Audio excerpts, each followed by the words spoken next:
राष्ट्रीय लघु उद्योग भारती के हमारे संरक्षक राष्ट्रीय स्वयंसेवक संघ के हमारे वरिष्ठ अधिकारी माननीय डॉक्टर कृष्णपाल जी, राष्ट्रीय स्वयंसेवक संघ के क्षेत्रीय संचालक माननीय पवन जिंदल जी,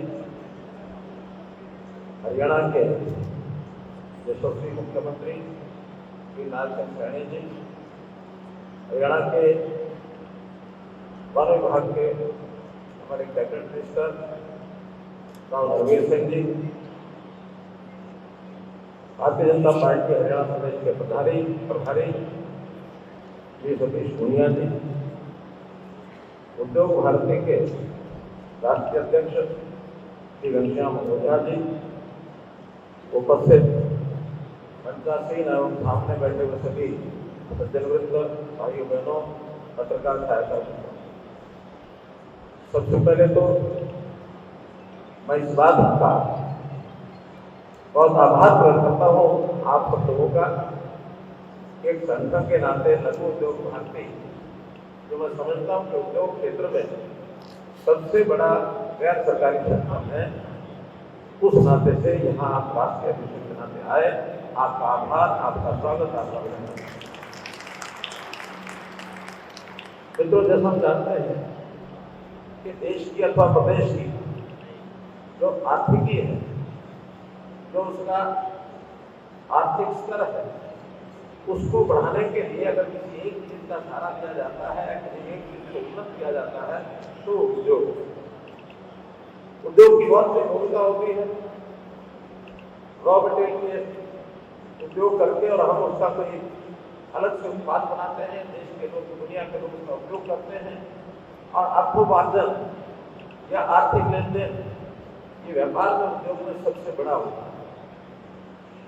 और उसमें भी लघु उद्योग, जिसको MSME कहते हैं, उनकी अपनी बहुत बड़ी भूमिका है। और इस भूमिका में सब एक दूसरे की चिंता करते हैं, कैसे हम जहाँ रॉ मटेरियल अच्छा मिलता है वहाँ अपने लघु उद्योगों के माध्यम से अच्छा प्रोडक्ट बनाए, हमको अच्छी मार्केटिंग मिले, कंज्यूमर का सेटिस्फेक्शन बढ़े और सरकारी सहायता जो दी जाती है वो हमको प्राप्त हो। और अभी तो मैं आपको एक बात के लिए बहुत बधाई देना चाहता हूँ कि देश में वर्षों बाद हमारा जो GST है, इस GST को 4 स्लैब की बजाय 2 स्लैब कर दिया है। ये अपने आप में उद्योग जगत के लिए बहुत लाभकारी है। मित्रों, जब हम लघु उद्योग की बात करते हैं तो हमें इसका इतिहास ध्यान में आता है कि कभी प्राचीन काल में हमारे घर में महिलाएं, बुजुर्ग या कभी कभी धनोपार्जन के लिए बाकी सब लोग भी छोटे छोटे उद्योग, लघु उद्योग जिसको कहते हैं, घरेलू उद्योग जिसको कहते हैं, हथकरघा जिसको कहते हैं, अपने हाथ से छोटे छोटे काम करते हैं।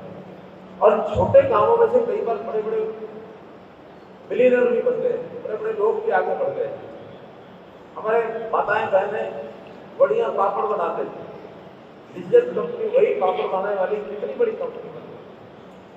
अमेजोन नाम की जो कंपनी है, ये बताते हैं कार की गैराज में 2 व्यक्ति लोग बैठ करके और वहां से ऑनलाइन सप्लाई करना शुरू किया और आज दुनिया की सबसे बड़ी अमेजन कंपनी बन गई। पिछले दिनों में प्रोग्राम में एक नौजवान मेरे पास आया कि एक छोटा सा उद्योग मैं कर रहा हूँ और उसका आप हमारे कार्यालय का उद्घाटन करिए। क्या कर रहे हैं कि हम होटल से कमरे लेंगे और जो भी कोई टूरिस्ट आता, बाकी आवश्यकता जिसको होती है उसको कमरे किराए पर देंगे। ये कौन सा उद्योग है? कहते इसकी कठिनाई होती है लोगों को। और आज आप समझे कि उस नौजवान का नाम है रितेश अग्रवाल। और रितेश अग्रवाल ओयो कंपनी, जो अंतरराष्ट्रीय कंपनी बन गई है, वो ओयो नाम की जो कंपनी है, किराए पर कमरे देते हैं। इतना बड़ा उद्योग, छोटे उद्योग। तो ऐसे छोटे उद्योग कितने बड़े बन जाते हैं, कभी कभी तो बड़ी हैरानी होती है कि कल्पना कैसी आई और कैसे काम किया। इनोवेटिव आइडिया ये लेकर के और लोग जो सब करते हैं, इसमें बहुत बड़ा आधार अपने देश को मिलता है। जैसा अगर आज के लघु उद्योग MSME जिनको कहते हैं, ठीक है, उसकी लिमिट अब बढ़ा दी गई है पहले से, बढ़ी हुई लिमिट के हिसाब से उसका जो योगदान है देश की इकोनॉमी में, ऐसा हमारे जीडीपी का 30.5% ये एमएसएमई का योगदान है। और इतना बड़ा योगदान और किसी क्षेत्र का नहीं है, ये बहुत बड़ा योगदान हमारा है। उत्पादकता अगर मैन्युफैक्चरिंग में हम इसका टोटल मैन्युफैक्चरिंग में शेयर मानते हैं तो 35.41% इन वैल्यू, क्योंकि इसमें बड़ा उद्योग है, उसके अपने आप में वैल्यू बहुत होती है, लेकिन एमएसएमई में भी 35% की मैन्युफैक्चरिंग का आंकड़ा ये अपने आप में आकर्षित करने वाला है। और इसमें भी सबसे बड़ी बात है निर्यात। लघु उद्योग भारतीय के माध्यम यानी एमएसएमई के माध्यम से जो प्रोडक्ट तैयार होते हैं, इसका निर्यात भी कम नहीं है। देश में हम जो है फंडिंग लेकर के आते हैं, विदेशी पूंजी यहाँ करके बढ़ती है, हम निर्यात के माध्यम से और जो आवश्यक चीजें होती हैं उसका आयात करते हैं। इसमें भी हमारा शेयर विदेशी मुद्रा में 45.75% अपने आप में आंकड़े चौंकाने वाले। तो इस आंकड़े से अभी भारत सरकार की ओर से इसका रजिस्ट्रेशन शुरू हो रहा है।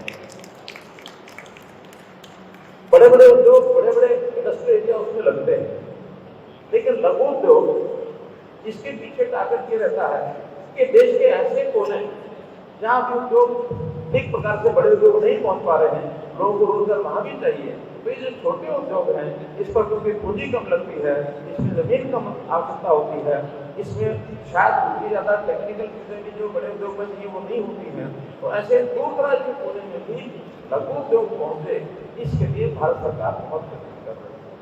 और भारत सरकार ने इसके लिए योजनाएं बनाई है। मैं पढ़ रहा था कि एमएसएमई के 22 प्रकार की योजनाएं ऐसी हैं जो भारत सरकार को सीधा लाभ देती है। नाम लेने के लिए बहुत नाम लिए जा सकते हैं, लेकिन आज समय के कारण से, फिर भी समय की कमी के कारण से हमने कौशल स्तर पर भी डिजिटलाइजेशन, खादी, ग्रामीण क्षेत्र में और केयर उद्योग, एमएसएमई के आधार पर जो हमारा रोजगार सृजन के जो कार्यक्रम है, ऐसे ही मुद्रा योजना, नकदी ऋण गारंटी योजना, निर्यात और बाजार पहुंच के लिए विभिन्न प्रकार के सुधार, नियमों में कई प्रकार के सुधार, तो ऐसे इस सेक्टरों के अंदर बहुत से लाभ किए गए। मैं कह रहा था कि इसका जो दायरा वो भी बढ़ा दिया गया है। पहले जो दायरा छोटा होता था, निवेश के नाते जहाँ 1 करोड़ रुपए का लिमिट रखी गई थी, उसको जो माइक्रो उद्योग है उसको 1 से 2.5 करोड़ रुपया कर दिया गया है कि 2.5 करोड़ वाला उद्योग भी माइक्रो उद्योग में आए।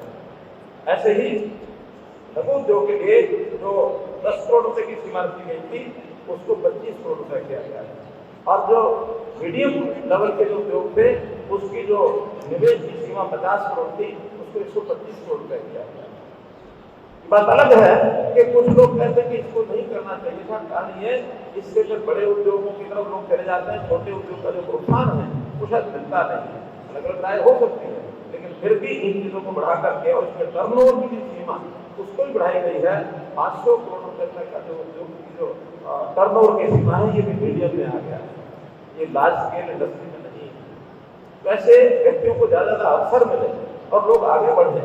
हाँ, उसमें से ऐसा ना हो कि सरकार का ध्यान जो बहुत घरेलू छोटे लघु उद्योग हैं, जो छोटे छोटे उद्योग 20 लाख 50 लाख करोड़ रुपए में करने वाले जो लोग हैं, उससे ध्यान न हट जाए। हमें आज आवश्यकता ज्यादा रोजगार की है। आज लघु उद्योग जितने भी हैं वो मध्यम दर्जे के उद्योग हैं, इसका कुल मिलाकर के देखा जाए देश में 28 करोड़ और जो है इसके अंदर रोजगार लोगों को मिला हुआ है।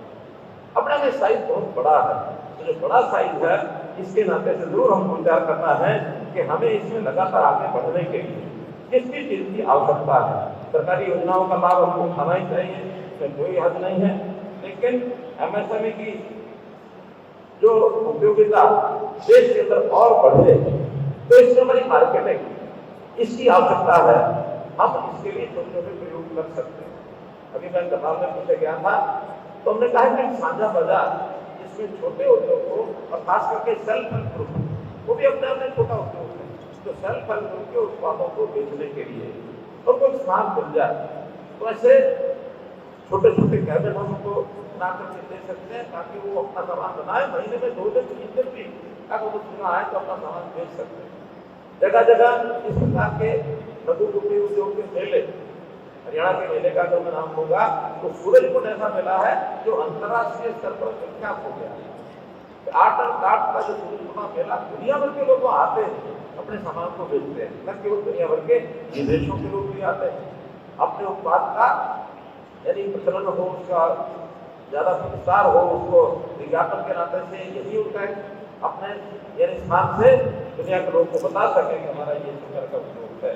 तो हम अपने विस्तार के नाते से कैसे इन चीजों को बढ़ा सकते हैं, इसके लिए तकनीकी सहायता ये भी बहुत जरूरी है। डिजिटलाइजेशन आज एक ऐसा विषय हो गया है कि इसके माध्यम से देश की योजनाएं तो चलती है, हमको देश की योजनाओं का लाभ लेने में हमारा जो डिजिटलाइजेशन का मेथड है उसका बहुत बड़ा लाभ हो सकता है। इसका हमको उपयोग करना चाहिए। अब इसी प्रकार से हमारे लिए जो कुछ कठिनाइयां भी आती हैं, उन कठिनाइयों के लिए भी समय समय पर हम अपने कुछ अनुभव को साझा करते हैं, योग्य स्थान पर साझा करें। हम अपने अपने नए उत्पाद की जानकारी वो भी दें, नए इनोवेशन भी करें। नए इनोवेशन के लिए भी सरकार ने योजनाएं शुरू की हैं और इसमें 10 लाख रुपए तक की सहायता, जिस प्रकार का नया इनोवेटिव आइडिया को लेकर के आता है तो उसको 10 लाख रुपए की सहायता युवक को दी जाती है। इस प्रकार की स्कीम भी एक बनाई गई है। तो मैं तो ये कहूंगा कि लघु उद्योग भारती के अंतर्गत आने वाले सभी जो हमारे संगठन हैं या हमारा संगठन है, उसमें जो आने वाले उद्योग हैं, उनको विभिन्न प्रकार के जो काम करते हैं उसके अंदर एक विषय और जो हमसे आता है कि हम जैसे विदेशों में अपना सामान भेजते हैं, विदेश से भी हमारे यहाँ सामान आता है। हम लोग चाहेंगे कि हमारा सामान ज्यादा जाए ताकि हमारी विदेशी मुद्रा ज्यादा आए, लेकिन राज इतनी ये भी है कि हम जितना बाहर से इम्पोर्ट होकर आता है वो सामान अपने घर में हम बनाए। अब चाइना के इतने छोटे बड़े उत्पाद यहाँ आने लग गए थे। मैं बधाई दूंगा इस देश के लघु उद्योग की संस्थाओं को, तो उन्होंने बहुत सी ऐसी नई नई चीजें बना दी हैं। आज मेरे को एक बता रहा था एक मोबाइल का सेट यहाँ बनाया गया है इसी पानीपत की धरती के ऊपर, शायद वो 300 रुपए में और जो मोबाइल का सेट बना दिया गया। ये सेट ऐसा 300 रुपए बना करके मुझे भी लाके तो देखे तो सही, जो हजारों रुपए में मोबाइल सेट बनता है 300 मिल जाए और क्या है। और इसी प्रकार जितनी भी चीजें हमारे दैनिक उपयोग की हैं उसका उत्पादन हमको करना चाहिए और साथ में स्वदेशी की भावना जागृत हो। तो इसके लिए सरकार की ओर से एक आह्वान किया गया है कि हम स्वदेशी मेले भी लगाएं। स्वदेशी मेले से विदेश का आने वाला सामान कम होगा, हमारा आयात न होगा, निर्यात ज्यादा होगा, तो विदेशी मुद्रा का भंडार हमारा बढ़ेगा, हमारा स्थान दुनिया में ऊंचा बढ़ेगा। तो वो दुनिया में विशेष स्थान प्राप्त करने के लिए लगातार आगे बढ़ रहे हैं। हमने तय किया हुआ है कि आने वाले 2 साल में आज जो देश का आर्थिक हमारा जो लेवल है, जिसको हम अपनी GDP का लेवल कह रहे हैं, उसमें हम दुनिया में 3रे स्थान पर पहुंच गए, 4थे स्थान पर पहुंच गए। 2 साल के बाद हम जो है जर्मनी को भी पीछे धकेलेंगे और 3रे स्थान पर आने के बाद 2027 हमारी इकोनॉमी $5 ट्रिलियन इससे ऊपर 2027 में बढ़ जाए। आज जो $4.21 ट्रिलियन है, इतना ही अंतर बाकी है जो देश 2047 तक कैसे विकसित भारत कहलाए। तो इस विकसित भारत कहलाने के लिए हर एक क्षेत्र का उपयोग है, उसमें हमारे लघु उद्योग का भी, MSME का भी बहुत बड़ा उपयोग है, क्योंकि साइज का बहुत बड़ा है। इसलिए हर किसी ऐसे एंटरप्रेन्योर को इन चीजों को सोचकर उद्योग को आगे बढ़ाना चाहिए, इसका विस्तार करना चाहिए। जो उद्योग में हम बनाते हैं ऐसे कुछ वर्कर्स की स्किलिंग करा करके नए उद्योग की तरफ लोग बढ़े, इसका विस्तार इस प्रकार से भी संभव होगा। हम कैसे अपने हित के साथ साथ जनहित कैसे कर सकते हैं, युवा को रोजगार देने का काम कैसे कर सकते हैं, इस ओर भी आगे बढ़ेंगे। एक विषय जो मेरे अपने विभाग से जुड़ा हुआ है पावर डिपार्टमेंट। पावर डिपार्टमेंट के नाते से इसकी आवश्यकता हर सेक्टर में है, उद्योग में भी बहुत है। उद्योग के अंदर राउंड द क्लॉक 24 घंटे बिजली मिले, आज से कुछ वर्ष पहले तक तो शायद वो कल्पना करना संभव नहीं था, लेकिन आज आपको बता रहा हूँ, आज से 10 साल पहले हमारा देश पावर डेफिसिट था। 1 साल पहले हम पावर सफिशिएंट हो गए, आज हम 2025 की बात बता रहा हूँ, हम पावर सरप्लस हो गए। इसके अंदर बहुत बड़ा बदलाव आगे चल करके आने वाला है। और जो कि सोलर पावर तो दिन में मिल रही है, दिन की पावर बढ़ती जा रही है सोलर के नाते। बाकी हमारे स्थिर हैं सारे जो प्रोडक्ट हैं, चाहे वो थर्मल का हो चाहे वो हाइड्रो का हो, लेकिन सोलर बढ़ती जा रही है। सोलर को रात को यूज कर नहीं सकते, उसके लिए स्टोरेज बैटरी स्टोरेज मंथली पीछे लगाने पड़ रहे हैं, उसकी अलग से इन्वेस्टमेंट होती है, महंगी हो जाती है। हम ये योजना बना रहे हैं कि time of the day supply के नाते से दिन में अगर पावर सरप्लस हमारे पास है सोलर की, उस समय का रेट बिजली का उद्योग के लिए खास करके सस्ता कर देना चाहिए, ताकि दिन में बिजली हमको क्या मिले। ये टैरिफ का एडजस्टमेंट करने के नाते से बहुत सी एजेंसी वो करती है, लेकिन हमारी ओर से ये है कि हम आगे चल करके दिन में पावर जो यूज करेगा उसको, हमारा एग्रीकल्चर को सारा दिन में ही आ जाएगा, लेकिन इंडस्ट्री भी खास करके लघु उद्योग जो हमारे एंटरप्रेन्योर है, जो बहुत आसानी से शिफ्टों को बदल सकते हैं, तो जितना भी पावर का रेट हो साथ से अपने टाइम को एडजस्ट करें, उतना आए। और आने वाले समय में सोलर ज्यादा उपयोग करेंगे तो हमारा जो कार्बन का जो एमिशन है, कार्बन एमिशन भी हमको घटाना है। दुनिया को चिंता है कि कैसे नेट जीरो पर आए। हमने तय किया है कि 2070 तक Bharatvarsh net zero carbon emission का अपना टारगेट पूरा करेगा। और वो तभी होगा जब सभी उद्योग ऐसा समझे कि हमको आरी के ऊपर आना है, हमको फोसिल पावर को कम करना है, उत्पादन कम करना है। यदि वो आएंगे तो हमको उसका निश्चित लाभ होगा। देश में कुछ बातों ने तय किया है कि हम ग्रीन कॉरिडोर ये अलग से बनाएंगे, ताकि ग्रीन कॉरिडोर में केवल सोलर अथवा विंड की जो पावर है वही उसमें आएगी, उसमें थर्मल नहीं आएगी, उसमें हाइड्रो भी आ सकती है क्योंकि ग्रीन पावर। तो ग्रीन पावर कॉरिडोर में बना हुआ उत्पाद दुनिया के अंदर बहुत देशों ने आवाज उठाई है कि अगर ग्रीन पावर एरिया के अंदर कोई उत्पाद होगा, हम इम्पोर्ट को सबसे पहले करेंगे, हम मिक्स पावर का उत्पाद जो है नहीं लेंगे। एक बड़ी जानकारी उद्योगपतियों के लिए इसलिए मुझे देनी थी, ताकि हम भी अपने सारे सिस्टम को चर्चा करें, देश के लाभ के साथ साथ, यानी अपने लाभ के साथ साथ देश और समाज का लाभ कैसे हो, इसकी जरूर चिंता करें। आपका बहुत बहुत धन्यवाद, बहुत बहुत धन्यवाद।